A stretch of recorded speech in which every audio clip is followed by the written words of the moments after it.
You're listening to the CyberWire Network, powered by N2K.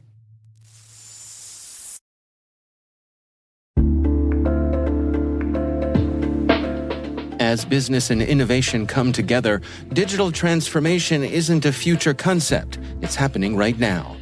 As industrial organizations modernize their infrastructure, it introduces new cyber risks, but also offers a unique opportunity to instrument OT for improved cybersecurity and operational resilience.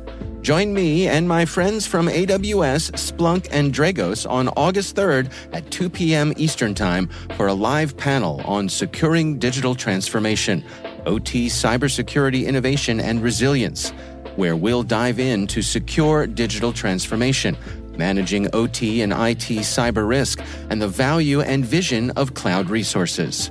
For more information about the webinar and to register for the live event, visit thecyberwire.com/Dragos or see our show notes for details.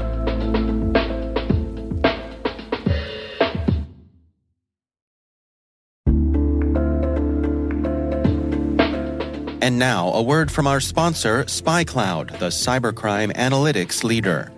SpyCloud disrupts cybercrime by telling you what criminals know about your business and your customers, so you can take action to prevent ransomware, session hijacking, account takeover, and online fraud. SpyCloud constantly recaptures and analyzes new data from the criminal underground, including credentials, session cookies, and PII siphoned from malware-infected devices. With knowledge of the specific exposed data criminals have in hand from infostealer malware on managed and unmanaged devices, security teams can respond with a more efficient and effective process called post-infection remediation that fits seamlessly into existing incident response frameworks. Get SpyCloud's post-infection remediation guide outlining the 7 steps for preventing a malware infection from becoming a full-blown ransomware incident. Visit spycloud.com/cyberwire. That's spycloud.com/cyberwire. And we thank SpyCloud for sponsoring our show.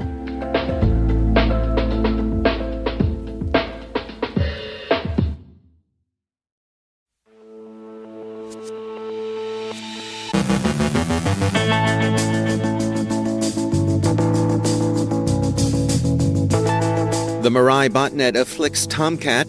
CardioComm services are downed by cyberattack. Uptycs calls infostealers organization killers. Legacy third-party risk management practices meet with dissatisfaction. Cyber skills gaps are reported in the UK's workforce. Our guest is George Prichici of OPSWAT with a look at Microsoft Teams vulnerabilities. Our new Threat Vector segment features a conversation with David Moulton and Michael Sikorski on the potential threats from LLMs and AI. And SiegedSec hits NATO sites.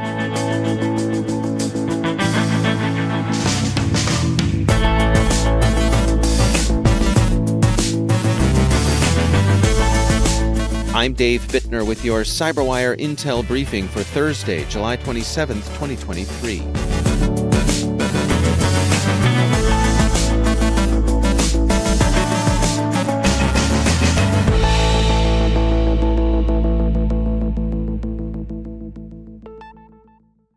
What's turning up in the honeypots nowadays? Well, Mirai, among other things.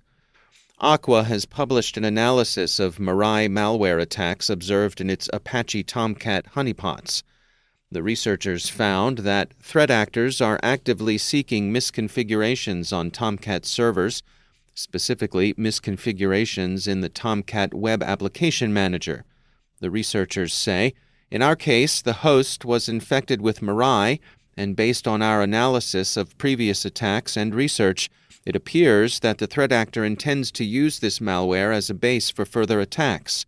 These attacks could range from relatively low-impact campaigns like crypto mining to more severe DDoS attacks.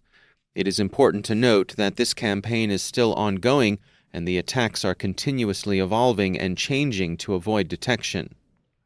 Heart monitoring technology and medical electrocardiogram provider CardioComm Solutions experienced a cyber attack that resulted in the disruption of its business systems, TechCrunch reports. The company has disclosed that the impact on its business operations may extend for several days or even longer, contingent upon the promptness of data restoration and reestablishment of production server environments. According to CardioComm, there is currently no indication that the security breach led to the compromise of customers' health information, given that their software is designed to operate within each client's distinct server environment. The company affirms that it does not gather any patient health information from its clients.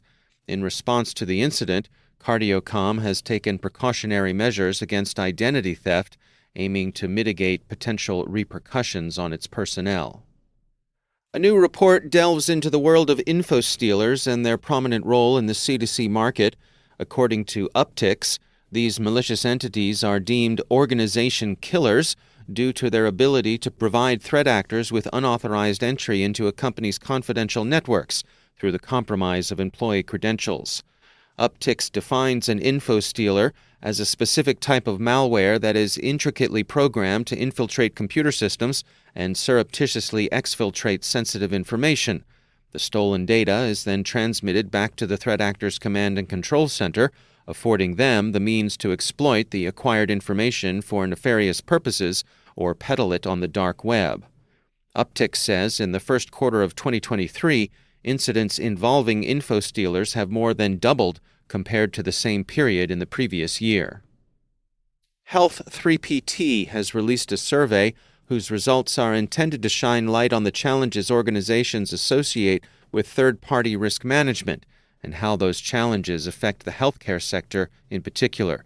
The survey found that most companies consider the legacy methods of TPRM ineffective, with 50% of the covered entities claiming that TPRM is not keeping pace with the volume of security assessments they receive.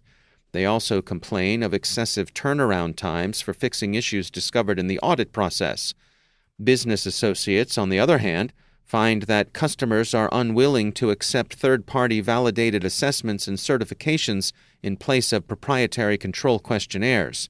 The business associates also assess that companies need help in handling the variety of questionnaires and audits and the resources and time required to meet compliance. A study conducted by researchers on behalf of the UK Department for Science, Innovation and Technology, DIST, has revealed significant skills gaps within the cybersecurity industry. According to the report, approximately 739,000 businesses, constituting 50% of the total, exhibit basic skills gaps in their cybersecurity personnel.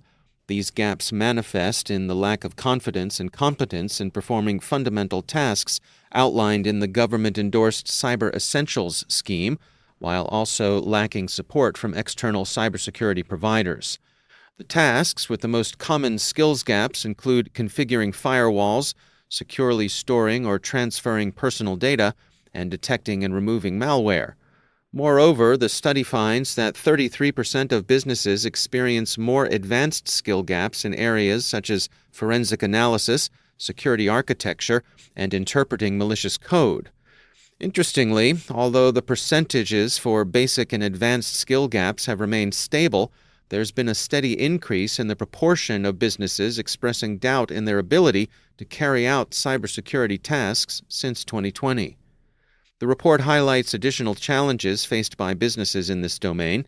Specifically, 22% of businesses report encountering applicants who lack the requisite skills for cybersecurity roles, while 49% indicate that their current staff or job applicants fall short of meeting the necessary qualifications.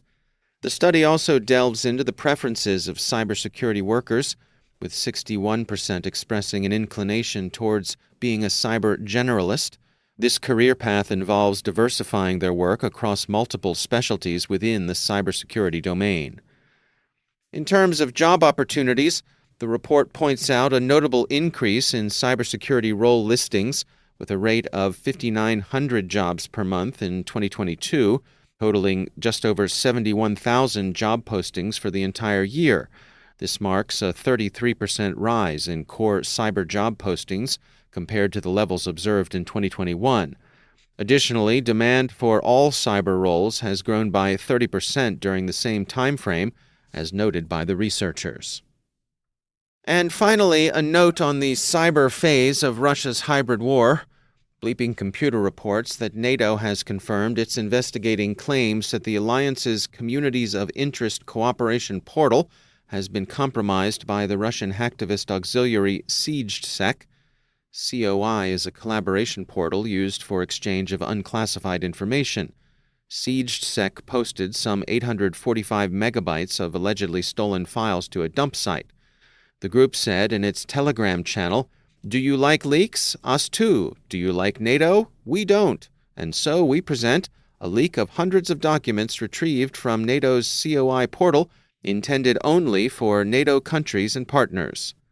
Security firm CloudSec has published the results of its own investigation, and they believe the compromise to have been accomplished with stolen credentials, stating, "With low confidence and no direct proof, we assess that the credentials for the compromised user account may have likely been sourced from stealer logs." SiegedSec has been active since April of 2022. The group said on Telegram, "This is a retaliation against countries of NATO for their attacks on human rights. We hope this attack will get the message across to each country within NATO." SiegedSec is not known to have engaged in financially motivated cybercrime such as ransomware, and it says it's not involved in supporting Russia's war. The timing of the group's appearance and its target set render that claim implausible.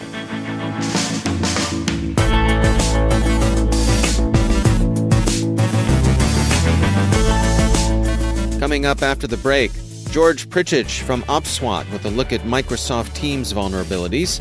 Our new Threat Vector segment features a conversation with David Moulton and Michael Sikorski on the potential threats from LLMs and AI. Stay with us.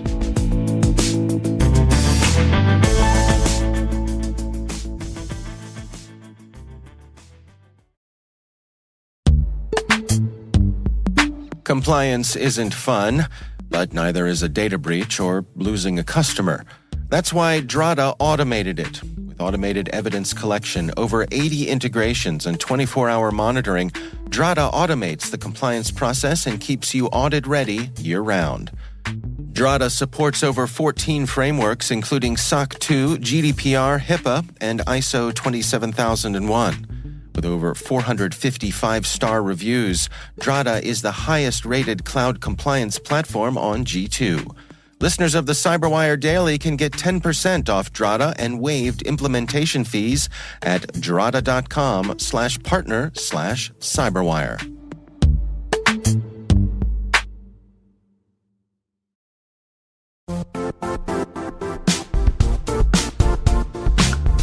And now a word from our sponsor, CrashPlan. The tried and true method for making sure you're covered is to always have a backup plan. CrashPlan takes data preservation seriously. They provide data resiliency by automatically backing up endpoint files to the cloud every 15 minutes, with 256-bit AES encryption in transit and at rest. CrashPlan helps you tackle data challenges like ransomware, breaches, migrations, and legal holds. The undeniable solution for the inevitable: back up better with CrashPlan. Try it for free at crashplan.com.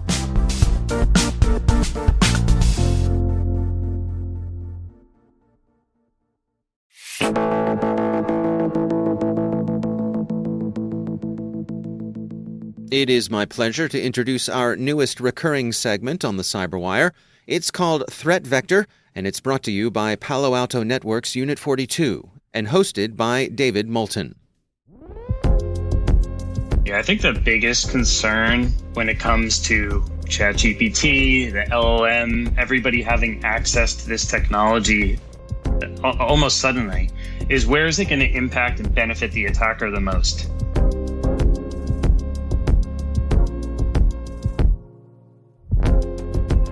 Welcome to Threat Vector, a segment where Unit 42 shares unique threat intelligence insights, new threat actor TPTs, and real-world case studies. Unit 42 is a global team of threat intelligence experts, incident responders, and proactive security consultants dedicated to safeguarding our digital world.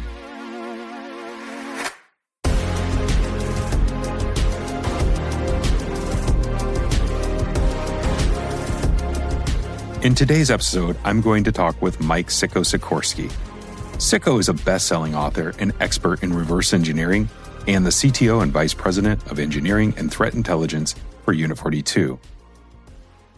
Siko, you got that name in college when there were, nearly a dozen mics on your track team? Yeah, that's right. There was a lot of us, and we needed ways to differentiate. Luckily, I had a pretty cool name because my last name's Sikorski, and Siko is kind of natural. And then I kind of just ran with it into the, I guess that's a little bit of a pun, ran with it into the hacking culture, right? And having a nickname like Siko is definitely a good one to build your street cred. Well, it definitely works, and it caught my attention when we first met. Before the show, I asked you what was top of mind, or what should be top of mind for our audience right now, and you immediately jumped right to AI. And there are stories about AI everywhere right now, no matter where I look.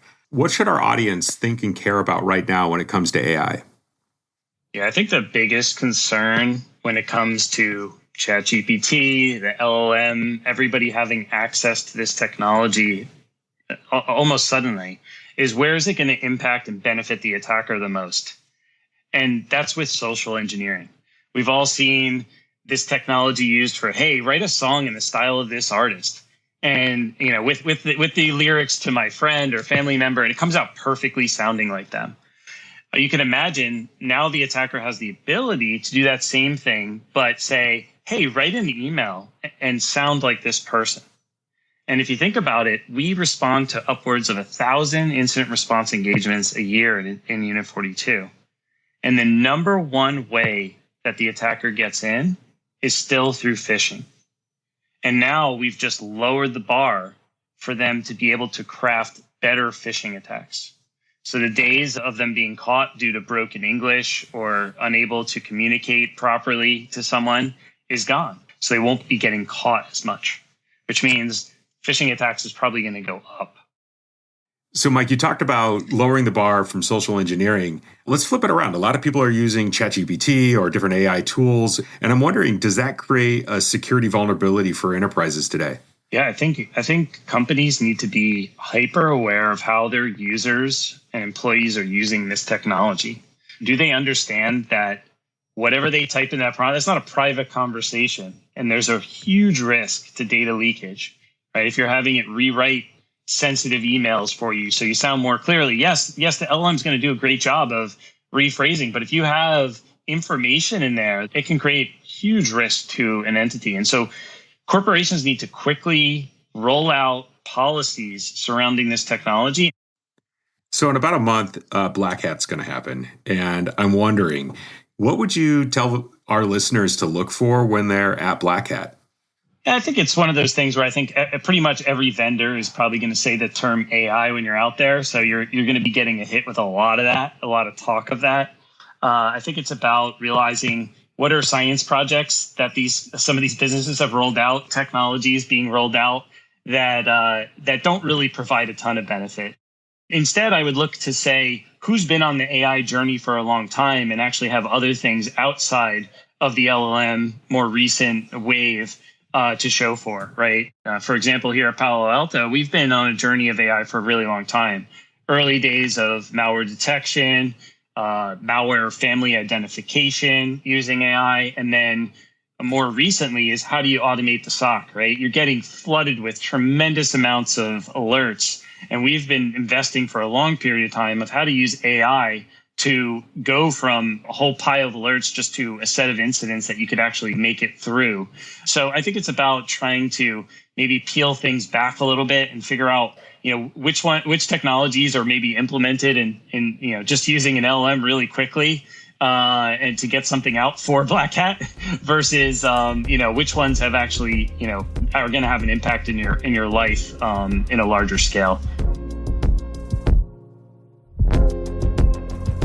So, Mike, thanks for joining me today on Threat Vector and sharing your insights about how AI is changing cybersecurity. We will be back in 2 weeks with a look at the top threats and trends seen by the Unit 42 Threat Intelligence team. In the meantime, stay secure, stay vigilant, and goodbye for now.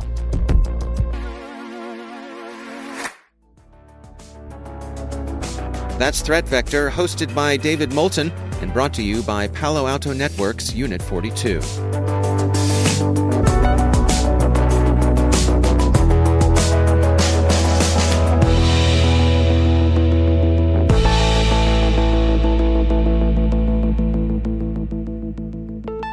Recently, a member of the U.S. Navy's Red Team released a tool called TeamsPhisher, which exploits an unresolved security problem in Microsoft Teams. It's a known vulnerability, enabling hackers to send harmful files or programs to unsuspecting users. George Prichici is Vice President of Products for Application Security at OPSWAT, and he joins us with insights on the issue. Definitely, there was a vulnerability that was identified by JumpSec on, say, last month. The entire idea there that the vulnerability was based on IDOR, like insecure data object reference. The logic is pretty simple, right? I'm able to go and more or less, if you want, almost impersonate or get access to someone's organization, upload a file. And that can be a malicious file in someone's, in an org that I don't have permission to do that. So that is definitely a huge security risk from my perspective. Now, I know that Microsoft pushed back there needs to be a social engineering involved to actually be able to exploit that one. But still, the fact that they're able to bypass, which was unfortunately just a client-side verification, it's still a huge problem. Yeah, can we talk about that sort of blend there between the social engineering and the technical vulnerability? I mean, it strikes me that that's not that unusual. Lots of vulnerabilities have a social engineering component. I think it's a bit naive to say that, hey, this is not a high risk because there needs to be additional social engineering component, right? At the end of the day, there's a new malicious file that's bypassing all your security measures that you're trying to put in place to avoid those files reaching your SharePoint organization, let's say, and you're ending up with a malicious file in your SharePoint organization. The fact that an end user is going to go and access that file or not, you're kind of late already. Now, I know you're training your employees not to click on links, not to open documents and so on, but definitely there's a level of trust from end users in these collaboration tools, right? The fact that someone is already messaging you inside your organization, the fact that that file is already accepted on your SharePoint and so on, that will potentially increase the confidence level, let's say, and diminish the risk level from any end user when they're trying to access that one. I'm not saying they shouldn't verify that one, but I'm pretty sure that there are a lot of people who are going to actually ignore the external message warning and so on. They're going to still open that file. So just by accepting a vulnerability that, again, the entire idea is not to do just client-side verifications when you're checking if someone has a permission to upload files, and Microsoft is allowing that. I think that's a pretty big mistake from their end. And what do we know about the technical vulnerability itself, the issue within Microsoft Teams?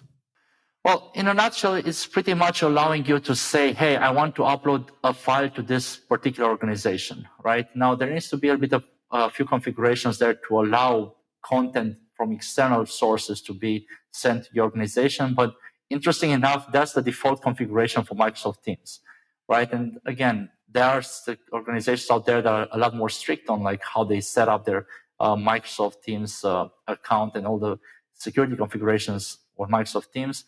But I like to believe that, unfortunately, I don't think everyone is going through all the extra efforts. And Microsoft Teams is a heavily used tool worldwide. It's not just a matter of some very, let's say, organizations with very large security teams. So I'm pretty sure a lot of people are still using it in default mode. And that means that someone can actually go upload malicious files directly in Microsoft Teams because they can actually easily bypass a couple of things there. And it's not just verification of if you're allowed to upload files in that organization, it's also to remove some additional banners or messages that these files are coming from an external untrusted source. So the fact that you have all those easily, let's say, bypassable mechanisms already in place that they're just enforcing it from the client, that's very risky. So what are your recommendations here for folks to best protect themselves? So what are your words of wisdom? Well, definitely for this particular example, there are some workarounds in the team. I think JumpSec team did a great job at explaining how you can actually make sure you're not exposed, that someone cannot actually do that in your organization. But at the end of the day, again, we're going back to the zero trust, right? And I think zero trust is a methodology that we should take it to heart, and not just by training our employees on our customers not to click open documents they don't know and so on. But I think it's also how we can enforce this better, right? And again, there are things in the Microsoft Teams that JumpSec team explain on how they can actually prevent and not to allow fire from external sources and so on. If that's not fully available, then maybe you can create that allow list, and which are the external sources your, let's say, partners, your collaborators are allowed to send you those files and so on. But I think there's a step that we need to take further, right? And I think this is, again, back to that zero trust mentality. It's also the meaning of, can we actually trust that these collaboration tools are covering our security end to end, right? Because usually, and you're looking, let's say, SharePoint being one of the examples, right? With this vulnerability, SharePoint is actually just storing the file for Teams. But at the end of the day, it's not doing any malware validation. It's like, is this a file malicious or not? Is there doing any prevention and so on? It's just storing the file. And there are so many tools out there. Microsoft Teams doing the same. Is this link malicious? Is this file malicious and so on, right? And there needs to be a lot more involvement from security teams to be able to prevent this ahead of time, because our day-to-day activities is digital these days, right? COVID accelerated that a lot. Everyone is sharing files across a lot of, a huge amount of collaboration tools. So they need to go and scan those files, sanitize them, understand what kind of files they're accepting. That mentality that we need to make sure we're validating, we're filtering all the traffic that's coming in should be applied to also these collaboration tools, not just on, let's say, on email and a file upload functionality in a portal, right? And again, this can be from applying file scanning with, let's say, multi-scanner to have a better detection ratio, sanitizing the content with content disarmament and reconstruction, checking for a lot more advanced features, like they're like hyperlinks to those documents. What are those hyperlinks? Are they malicious or not? Check them against your reputation source, or actually just detonate them and figure out what's going on there, so on and so forth. So there's a lot more that needs to be done to prevent these ones up front, not just to rely on an end user they're going to be able to resist in a social engineering attack, right? Regardless how much you're going to trade them, it's enough one person to do that, and it's almost game over. That's George Prichici from OPSWAT. We note in full disclosure that Microsoft is a CyberWire partner.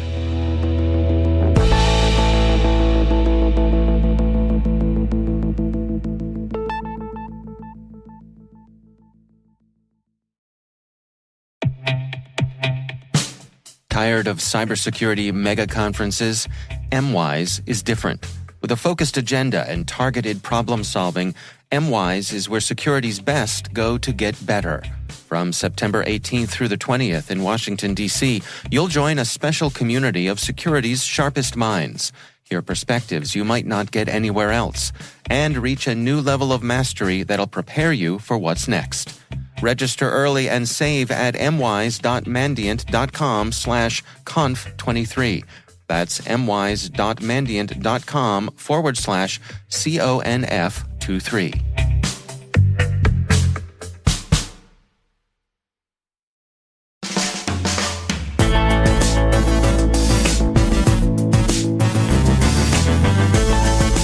And that's the CyberWire. For links to all of today's stories, check out our daily briefing at thecyberwire.com. We'd love to know what you think of this podcast. You can email us at cyberwire@n2k.com. Your feedback helps us ensure we're delivering the information and insights that help keep you a step ahead in the rapidly changing world of cybersecurity. We're privileged that N2K and podcasts like the CyberWire are part of the daily intelligence routine of many of the most influential leaders and operators in the public and private sector, as well as the critical security teams supporting the Fortune 500 and many of the world's preeminent intelligence and law enforcement agencies. N2K Strategic Workforce Intelligence optimizes the value of your biggest investment, your people. We make you smarter about your team while making your team smarter. Learn more at n2k.com. This episode was produced by Liz Irvin and senior producer Jennifer Iben. Our mixer is Trey Hester, with original music by Elliot Peltzman. The show was written by our editorial staff. Our executive editor is Peter Kilpie, and I'm Dave Bittner. Thanks for listening. We'll see you back here tomorrow.